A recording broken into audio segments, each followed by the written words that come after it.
Voulez-vous contribuer à notre chaîne? C'est facile. Le lien pour devenir un soutien sur Patreon se trouve dans la description. Abonnez-vous à notre chaîne, aimez et partagez nos vidéos avec vos amis. Et n'oubliez pas de laisser votre commentaire. De cette façon, vous nous aidez beaucoup à diffuser la parole de Dieu.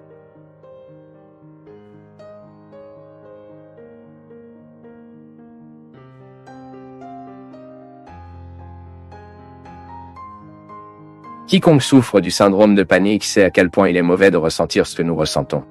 Comme c'est difficile, parfois nous n'avons pas le courage de faire les choses les plus simples. Vous avez peur du trivial de la vie, parce que le rite c'est absolument nécessaire. Le rite de la vie, le rituel, et parfois la panique, la dépression nous met réticents au rite, le rite quotidien. Vous êtes découragé d'aller, de faire, de parler. Toujours mon peuple.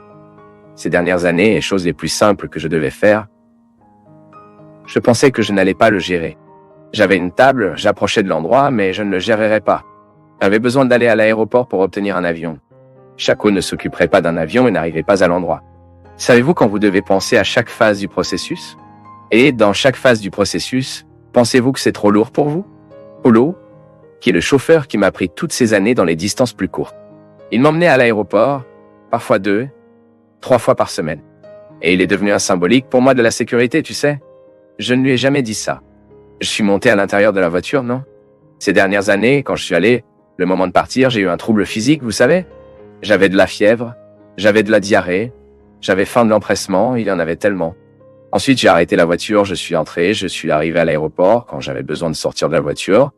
Et je les ai regardés, ils n'ont aucune idée de ce qui se passait en moi, non? Habituellement, je lui ai dit au revoir. Mon ami, j'ai hâte de vous revoir.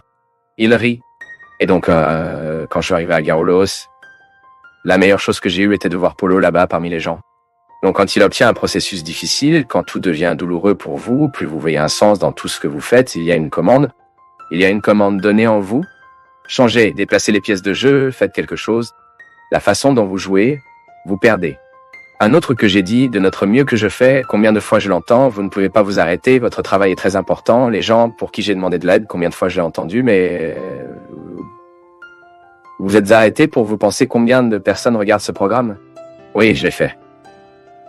Je pense tout le temps. Vous êtes-vous déjà demandé combien de personnes se nourrissent de votre travail? Oui, je pense tout le temps. Et même quel est le point limite pour mon usure pour justifier le bien que je fais? Y a-t-il une limite pour moi d'interpréter comme importante? Y a-t-il un droit dans tout cela? Qu'à un moment donné, je peux penser à moi-même sans penser à ce que je fais pour les autres. C'est difficile, ce n'est pas le cas? Est-ce la réflexion dure est un calcul difficile à faire? Parce qu'il est une personne célèbre, mais c'est un prêtre qui a choisi de se consacrer aux autres, qui a choisi de consacrer sa vie à cette mission ardue. Une vie beaucoup plus difficile que la mienne, mais bien plus. Et là, je me regarde à la vie que j'ai, j'identifie que ça a été bien, tu sais, mais c'est aussi dangereux. C'est dangereux parce que je ne peux pas m'adapter. Je ne peux pas m'adapter à mes peurs. Je sais que vous ne pouvez pas non plus vous adapter à vos peurs. Lorsque nous nous adaptons à nos peurs, que se passe-t-il? Le courage est des sacs et des feuilles, car vous êtes adapté aux peurs. Chaque fois que j'ai besoin de me faire face, je dois obtenir du courage à l'intérieur. Parce que je ne sais pas où il se trouve, et où il existe. Donc, si je suis adapté à mes peurs, c'est comme si j'avais donné la propriété de ma vie aux peurs. Donc, je suis ici, avec des gens qui n'ont pas peur, qui ne s'attendent pas, car cela m'a porté dans ma vie quotidienne. Lorsque vous quittez votre maison, vous savez que tout le temps vous sera demandé. Au début, c'est si qui est tellement bon, mais c'est si lourd. Les gens ne sont généralement pas préparés à nos défauts. Ils s'attendent à ce que nous correspondons à leurs espoirs. Alors je suis ici, entouré de gens qui me font ces peurs. Car il n'y a aucune attente en moi. Avec moi. Pour moi. Me voir comme moi. Mais que se passe-t-il si c'est soudainement si confortable que je ne veux rien d'autre? C'est donc, je trouve ça intéressant. Ziza, c'est toujours la vie, non? C'est le propriétaire qui amène ça, non? La vie elle-même fait le mouvement pour nous apprivoiser. Quand vous vous rendez compte que la souffrance est providence, non, Fabino? Trop. Lorsque vous commencez à vivre la dynamique du temps. Vous qui nous regardez, écoutez cette conversation, j'espère que vous vous y incluez. Car tout cela parle également de votre vie. Lorsque nous vivons la dynamique du temps, lorsque nous comprenons le temps que nous avons, nous devenons naturellement plus dociles. Je pense qu'il a... Cela m'aide tellement parce que beaucoup de gens, par exemple, me demandent comment je peux faire tant de choses en même temps. Je pense toujours que je ne me bats pas avec eux tous. Vous ne restez pas... Ouais, je pense qu'il y a une chose à pacifier au fil du temps. Au fil du temps, et nous n'avons plus d'attentes qui nous ont provoqué une discussion avec les choses de la vie, les gens, les circonstances, avec la réalité, avec moi, avec mon corps, avec mon biotype. Je pense que le temps m'apprendra à vivre une vraie paix concrète et intégrative et la porte de mon vrai bonheur. Cette histoire de la phrase de Martin non Valverde, Rico est celui qui a besoin de très peu pour être heureux, car c'est une personne intégrée. Riche, en sens, non, c'est quelque chose qui est... Alors vous comprenez le pauvre esprit des saints. Alors vous comprenez le vote de la pauvreté. Donc vous comprenez un Saint François, un Santa Clara, les saints que nous admirons. Comment la personne a-t-elle vécu cela? Mais je pense que c'était un processus de maturation de l'âme et avait besoin d'élagage. Imaginez Francisco pour être le chef de tant de nombreux, tant, il était le fils de Thunder aussi, une Teresa d'Avila, une femme forte. Il est beau que Francisco ait compris la pauvreté, avec une légèreté qui n'est pas courante à trouver. J'ai déjà vécu le vote de la pauvreté, et j'ai déjà vécu avec des gens qui avaient un vote de pauvreté et qui étaient extrêmement amers. Lourd et pas pauvre. Non, précisément, car il n'y a rien dans votre nom. La pauvreté est une relation. Il n'y a pas de compte bancaire, mais il a une amertume dans l'âme qui l'appauvrait de la pire manière. La pauvreté matérielle n'est qu'une conséquence, non? Parce que si je vis la pauvreté matérielle, je dois naturellement chercher la richesse de l'esprit, qui est la richesse de la coexistence, pour devenir une personne légère et agréable. C'est le sens. Non. Je me souviens combien de fois j'ai trouvé des gens qui n'étaient pas riches et qui vivaient mieux que les riches. Taille des opportunités, il n'y a pas d'argent, mais elle est si gentille, emportons-la avec nous. Nous la payons. Combien de fois dans ma vie ai-je vu cela? En raison d'une légèreté intérieure, sans rancune avec la pauvreté, cette personne semblait être très riche. Oui, elle était beaucoup plus riche que cette personne. Ça ne ressemble pas, non? Et oui. C'est ce sentiment d'avoir tout ce qu'il a, ce qui est lui-même, tout le temps. Légèrement, simplement, non? Ah, je veux l'aide. Dieu aide-moi. Donc c'est Dieu aide-moi. Demandez simplement, parce que quand je suis conscient de ce que Dieu garde, je tourne son partenaire dans ce garde. J'aime vraiment cette expression que vous utilisez, je pense que c'est de Santa Teresa, non? Pour abaisser la porte du château et élever la porte du château. C'est le gardien de vous-même. C'est que vous avez la perception exacte de ce qui doit être poursuivi, ce qui doit être ouvert, mais ce qui doit être terminé et fermé aussi. Fermé, protégé, attendu, réduit au silence. Nous avons droit, non? Parce que parfois nous sommes éduqués dans l'Église que le chrétien doit dire oui et amen pour tout. Non, le chrétien vraiment fort, il dit non. Je me souviens qu'au plus fort de mes souffrances, cette crise que j'ai rencontrée, vous m'avez appelé à offrir de l'aide, et j'ai honnêtement dit, Isa, je suis à un moment où j'ai encore la porte. Consolidifiée. Je ne dois pas encore visiter. C'est bon. Il est bon que vous soyez conscient de ce que vous êtes capable. Et vous ne vous violez pas. Et aussi pour ne pas dire oui. Vous êtes libre de dire non, non? Dire non ne veut pas dire que je n'aime pas. Précisément. Ayez cet esprit libre et aimé. L'X blessé, non? Je pense que c'est mignon. J'ai mes enfants là-bas. Et je vois comment ils se lèchent pour guérir. C'est un processus de soins les uns avec les autres. Et la métaphore des coups de langue blessés est très suggestive. Car c'est comme si je supprimais l'ensemble du processus infectieux. Donnez du temps. Donnez du temps. Prudent. Purgeant littéralement ce qui est excessif en moi, ce qui m'entraîne, ce qui est tonitruant en moi, et que tant de fois a fait de moi une personne insupportable pour les autres. Parce que l'une des préoccupations que j'ai à vivre avec une grande responsabilité, ma conversion est que je ne veux pas être insupportable pour les autres. Je trouve ça si mal quand je rencontre une personne insupportable, une personne difficile, que la première chose qui me vient d'esprit est « Les gars, je ne veux pas l'être ». C'est un bon début. C'est déjà un bon début, non? C'est un bon début. Nous, en voyage, nous sommes venus parler. Bien. Parfois, des gens qui font une erreur à tel point qu'ils s'exposent, la façon dont ils s'exposent, c'est un drapeau pour nous. Je ne veux pas non plus l'être. Je veux avoir le point d'équilibre, je veux savoir jusqu'où il faut aller. Jusqu'où est-il juste d'aller? Et c'est écouter, non? Écouter hardiment comme ça. Ces jours-ci, j'étais avec Augustine là-bas en Agostino Gusato, là en Curitiba, et il a dit « Écoutez son cœur de courage. Il est sage, mais vous devez entendre. Vous devez entendre, avec courage et promotion avec vous-même. Parce que, dans cet engagement, une terre fertile pour un engagement envers le vrai Dieu, non? Et je pense que nous ne nous occupons que si nous nous entendons. C'est exact. Vous devez vous entendre.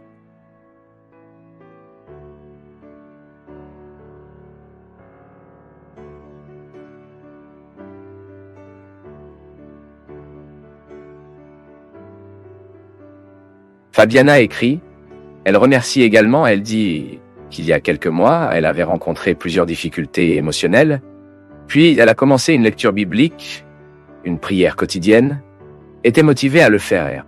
Puis elle dit, Père, je suis évangélique et j'étais loin de la spiritualité, bien que j'ai beaucoup de respect pour les autres religions. Mais j'ai été très béni de cette lecture ce jour-là et de cette conférence. J'ai senti dans mon cœur la libération de nombreuses cordes qui m'éloignaient de ce bonheur, où je pourrais ressentir le sens de la phrase que vous saurez la vérité, et la vérité vous libérera. Je suis reconnaissant à Dieu et à votre personne pour ce moment. Que Dieu vous bénisse toujours dans votre mission, et toutes les personnes que votre aventure passe par votre vie, a également dit aux gens d'entendre le témoignage de ce message. Merci beaucoup, Fabiana. Merci pour votre témoignage.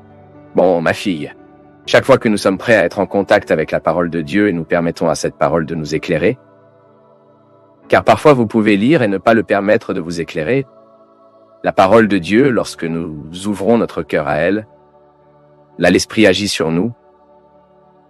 Oui, et parfois c'est une phrase. Sarim, à ce moment-là, était une seule phrase qui a provoqué un mouvement dans son cœur. De grandes conversions commencent généralement par une révolution de la phrase. Une phrase révolutionne notre cœur et, à partir de cette révolution, nous allons se diriger vers d'autres transformations et qui le prend au sérieux, ne se termine jamais. Nous mourrons sans terminer le processus de conversion. Il est intéressant de voir comment certaines choses sont résolues en nous, n'est-ce pas? Soudain, cette personne est si lourde pour vous et vous faites un travail avec cette personne, vous demanderez à Dieu des conditions à comprendre pour vous accueillir. Soudain, vous avez eu tellement de mal à elle, tant de ressentiments. Et vous marchez dans ce qui est avant sombre, difficile, lourd. C'est un fruit de vérité en nous. Quelle est la vérité qui devrait prévaloir?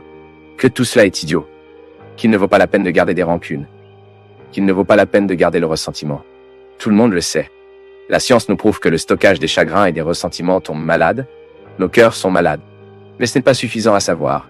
Je connais déjà la vérité, mais je ne peux toujours pas pratiquer cette vérité. Ensuite, vous allez soudainement à un certain moment de votre vie. Tout se désagrège. Vous pouvez regarder dans les yeux de cette personne. Demandez pardon. Donnez pardon. Et vous réalisez que c'était vraiment la meilleure chose que vous ayez faite. La vérité nous a éclairés. Voyez comment savoir que la vérité ne suffit pas? Avoir une connaissance de la vérité ne suffit pas. Nous devons avoir le courage de marcher sur le chemin qui nous amène à l'appréhension de cette vérité. Parce que parfois avons-nous tellement de difficultés à comprendre la vérité. Ce n'est pas parce que la vérité n'est pas bien pour l'être humain. Non. C'est parce que nous avons de nombreuses chaînes qui se livrent à la vérité. Parfois, nous pouvons penser, pourquoi Dieu ne fait-il pas un miracle dans sa vie? Parce que nous devons ouvrir la morsure pour que Dieu puisse faire ou effectuer un miracle dans nos vies. Et où sont ces liens, ces obstacles dans notre conscience? La mauvaise image que nous construisons à partir de Dieu. Les gars, la plupart des religieux que je connais sont coupables, se sentent coupables tout le temps. Ont peur de Dieu. Comme nous l'avons si souvent reflété, oubliez de nous dire que Dieu est l'amour et nous avons passé notre vie religieuse comme ça, vivant les obligations de religion. Parce que parfois nous passons une grande partie de nos vies. Notre temps, nous nous dépassons. Disons avec les stéréotypes de Dieu. Parfois nous ne croyons pas en Dieu. Nous avons vu un masque qui dit être Dieu, et nous croyons ce masque. Non, nous n'avons pas à croire en un masque. Nous avons le droit de voir son visage. Nous avons le droit de plonger dans son cœur. Regardez quelle chose audacieuse. C'est la proposition de Jésus. Comment plongerons-nous dans le cœur de Dieu? À travers le cœur de Jésus. La parole de Jésus révèle à nous qui est Dieu. Jésus nous enseigne que Dieu a beaucoup d'affection et de respect pour le pécheur, et que sa vie, le mystère de l'incarnation, cette présence de Dieu dans l'histoire, était précisément pour le montrer, que personne ne peut être jugé à l'extérieur. Comment puis-je réconcilier le Dieu de l'Ancien Testament avec le Dieu se manifestant en Jésus? C'est le passage que nous devons tous faire. Nous devons tous faire cela.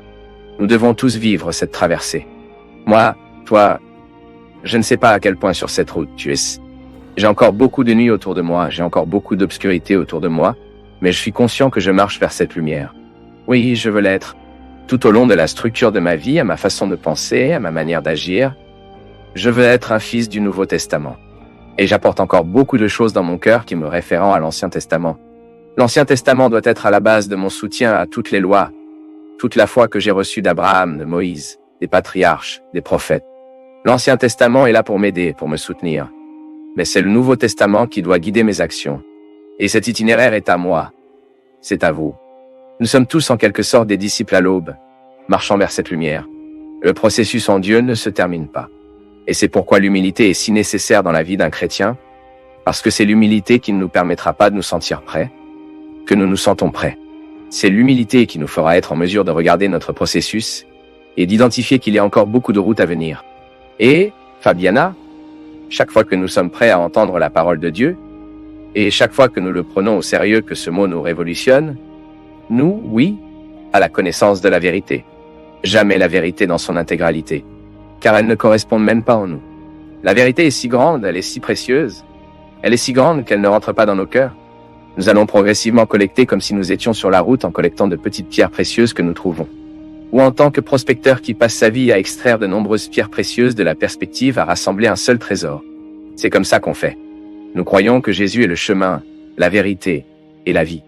Toute la vérité divine se manifeste en Jésus. Il est la plénitude de la vérité. Nous avons déjà cette plénitude, mais elle ne correspond pas à nous en nous. Nous avons besoin de toute la vie pour gérer cette vérité.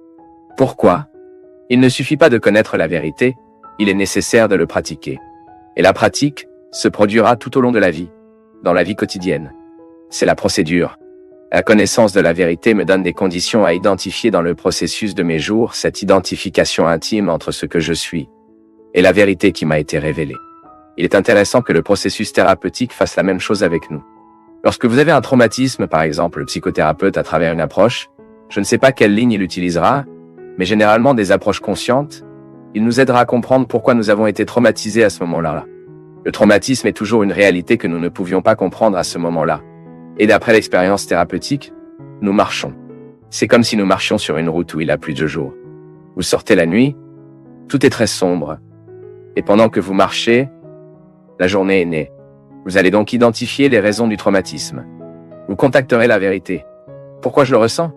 Pourquoi cette situation m'a-t-elle tant traumatisé ? Et quelles sont les conséquences de ce traumatisme aujourd'hui dans ma vie ? Ensuite, vous commencez à recruter ces connaissances par le biais du thérapeute qui vous aidera à éclairer votre conscience. Et la conscience de tout cela vous mettra en contact avec la vérité. Soudain, ce traumatisme n'existe plus. Il a été résolu. Pourquoi ? Vous avez marché toute la nuit jusqu'à la lumière du jour, et tombé dans votre vie.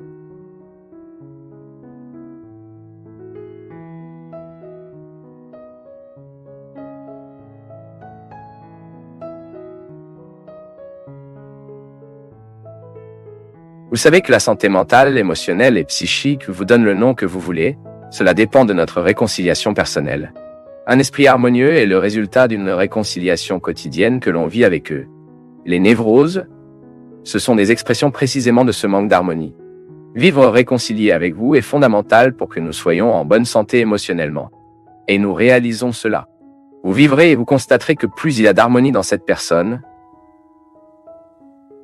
Quand je parle harmonie, je fais référence à la capacité que cette personne a dû se réconcilier avec eux. Pardonner pour tourner la page en cas de besoin.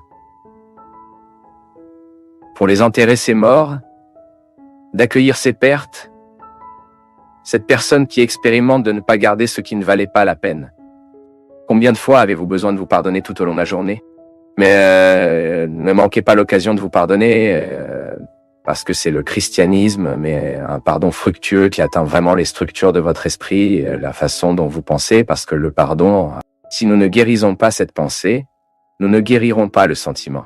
Le sentiment est un déroulement de ce que nous pensons de erreur. Je ne suis pas qui j'aimerais être, je ne fais pas ce que je voudrais faire. Je crois que quotidiennement, je peux être pardonné par toutes les erreurs commises. Le Dieu chrétien n'est pas un Dieu qui nous condamne en enfer. Il nous offre quotidiennement, je ne parle pas d'un futur enfer, non, tu vois. Eschatologie. Non. Je parle de l'enfer maintenant. Car nous construisons dans nos vies à partir de nos choix. Je n'ai pas besoin de vivre condamné à cet enfer. L'expérience que je fais de Dieu est une expérience du pardon quotidien. Chaque jour, j'ai l'occasion d'être pardonné, de vivre réconcilié. Vivre la dynamique de la miséricorde, c'est vivre quotidiennement de l'auto-réconciliation. Ce qui me rend ensuite aux autres. Si je ne vis pas ma réconciliation de soi, je tourne un thé doodle, comme ils le disent au Minas. Difficile à ivre. Mauvais. Je ne veux pas me faire un thé en peinture. Parfois, lorsque je suis retardé de mes réconciliations, je me transforme parfois en une personne amère, difficile et insupportable. Nous ne pouvons pas l'être. Nous devons vivre la réconciliation avec la miséricorde du Seigneur dans une dimension personnelle très intime, l'accueillant quotidiennement en règle générale. Je ne suis pas parfait, mais je mérite une nouvelle opportunité. Parfois, nous pensons que la miséricorde de Dieu a exercé dans nos vies. Est-il capable de nous guérir, qu'elle peut nous faire avancer? Oui, elle est toujours capable. Mais si vous ne ressentez pas d'application de cette miséricorde dans votre vie quotidienne, en ayant le courage de vous pardonner ce que vous ne pourriez pas vivre, il ne trouve pas son effet. Ou plutôt, il n'a pas l'effet qu'il pourrait avoir. Nous devons pardonner quotidiennement. Donc j'ai besoin de penser quotidien, et a pris soin, et a pris soin, et a pris soin, et a pris soin, jusqu'au moment où je gagnais en autonomie pour que je puisse prendre soin de moi. Et donc la première dimension de la miséricorde, Dieu atteint notre indigence quotidienne. Restaurez-nous, puis envoyez-nous afin que nous soyons réconciliés avec lui. Nous sommes également en mesure d'offrir une réconciliation avec ceux qui nous traversent. J'ai l'occasion d'être, si vous pardonnez, s'ils permettent une nouvelle opportunité, tant de gens passant sur leurs problèmes, tournant une page sans résoudre les problèmes, accumulant les déceptions, retardant, laissant le pardon qui devrait être vécu aujourd'hui. Oui, cela ne construit personne. Et nous devons en bénéficier que nous croyons. Et bénéficier de ce que vous croyez, c'est quand vous réalisez que vous devenez une bien meilleure personne pour ce que vous croyez. Une personne plus juste, plus vraie, plus favorable, plus miséricordieuse. C'est intéressant, mon peuple, parce que la dynamique de l'amour est qu'elle nous mûrit. Depuis que, quand très jeune, soit dit en passant, nous avons déjà vécu le monde de l'expérience de l'amour et des soins. Car si quelqu'un ne nous aime pas, nous sommes absolument nécessiteux de l'amour et des soins de quelqu'un qui fait partie de l'indigence humaine. Nous sommes nés trop imparfaits. Nous ne sommes pas en mesure de chercher notre propre nourriture. Nous pouvons rechercher l'eau de notre siège social, la couverture du froid. Tout ce que nous dépendons de quelqu'un. Nous sommes donc nés en comprenant le sens de la miséricorde comme celle-ci. Si vous me regardez maintenant, vous avez l'occasion de m'entendre, c'est parce que quelqu'un a pris soin de votre indigence. Quelqu'un a exercé la miséricorde. Parce que la miséricorde est précisément cette approximation existentielle parmi les gens. Quand un cœur se sent avec l'autre, puis l'amour miséricordieux de ma mère m'a rendu possible. Elle m'a choisi tous les jours. Alors que je ne pouvais pas me permettre de me battre pour ma vie, elle s'est battue pour moi. Alors que j'étais absolument indige, sans condition pour faire un choix qui pourrait favoriser la continuité de ma vie, ma mère m'a choisi. J'ai choisi pour moi. Elle a choisi de prendre soin de mon indigence. Mon cœur est capable de vivre votre misère, donc je suis miséricordieux envers vous, comme vous pouvez aussi ressentir avec mon cœur la misère qui n'est pas la vôtre, mais avec laquelle vous identifiez à l'époque la miséricorde. Le principe de la compassion aussi, lorsque nous ressentons la passion de l'autre. Tout cela est si important dans la vie humaine et nous apprenons que Dieu est cette miséricorde. Et, bien sûr, nous sommes invités à réfléchir à l'histoire dans laquelle nous vivons, le humain que nous pouvons vivre, cette miséricorde qui nous a été offerte. Par conséquent, penser à la miséricorde de Dieu nous amène inévitablement à penser à la miséricorde que nous exerçons les uns avec les autres. Dieu amoureux. Dieu est le bienvenu, Dieu est le pardon, et toutes les dimensions de l'amour que nous pouvons connaître humainement. Fidélité, simplicité, vérité, tout ce qui se déroule de l'amour, et que nous expérimentons l'amour. Car tout l'amour humain a toujours les marques de notre péché, nos imperfections, mais c'est de l'amour humain que nous pouvons comprendre l'amour de Dieu. Nous n'en connaissons pas un autre de Dieu. Nous ne pouvons avoir aucune expérience que l'homme. C'est donc de ces imperfections que nous avons l'occasion de plonger dans l'amour parfait du Seigneur pour nous, sans imperfection, sans donner le sens des gens, sans exclure personne. Chaque fois que je me mets en pensant à la miséricorde de Dieu, en tant que Dieu aucun défaut, Nous avons cette heureuse occasion de plonger dans vos grâces, dans vos dons, que nous reconnaissons comme des vertus, que nous voulons humainement imiter et vivre également. Et chaque fois que je pense dans les grâces qui me révèlent qui est le cœur, comme le cœur de Dieu, la miséricorde est la première chose qui me vient à l'esprit.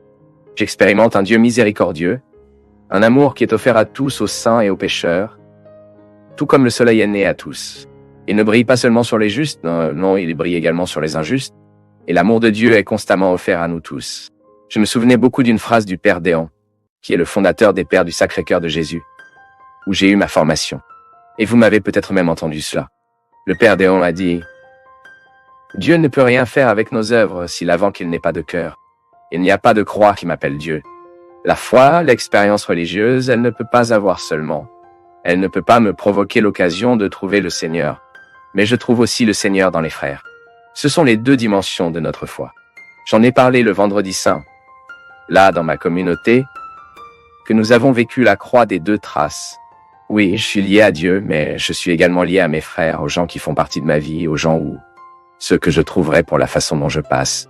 Si je ne ressens que la dimension verticale, je reçois une personne aliénée. Et ma foi n'est pas en mesure de faire quoi que ce soit pour les gens qui m'entourent. Cela ne change la vie de personne. La belle est quand la foi fait ce mouvement de m'emmener à Dieu. Et après m'avoir renvoyé mieux aux gens. Ensuite, nous parlons d'une foi existentielle appliquée qui produit des fruits. Parfois je pense, mon peuple, que notre christianisme, il ne transforme pas le monde tel qu'il pourrait se transformer. Car il est trop théorique. Nous ne sommes que dans la dimension verticale de la foi, une relation avec Dieu. Oui, nous sommes fidèles. Nous disons nos prières quotidiennes. Nous amenons notre croix autour du cou, nos symboles religieux nous identifiant, mais notre attitude n'est pas toujours, notre vie quotidienne est marquée par cette foi que nous disons à professer. Et nous savons que lorsque nous ne sommes pas en mesure de mettre en pratique, ce que nous vivons théoriquement génère en nous une frustration, et ce n'est pas l'autre qui nous accusera non pas, mais c'est vous-même qui identifiera qu'il n'y a pas de résultat satisfaisant d'après ce que vous dites. Croire est vrai. Tout ce que je fais toute la taille de mon faisant n'est rien si mon cœur n'est pas impliqué. Cela ne touche personne. Une action sans cœur est une action sans âme. Donc l'expérience qui, je fais savoir à ce Dieu miséricordieux, la dimension du sommet de ma foi, cela me rend au monde. Alors, avez-vous éprouvé ma miséricorde? Alors maintenant, prenez où vous allez. Où que vous alliez, parlez de cet amour concrètement aux gens.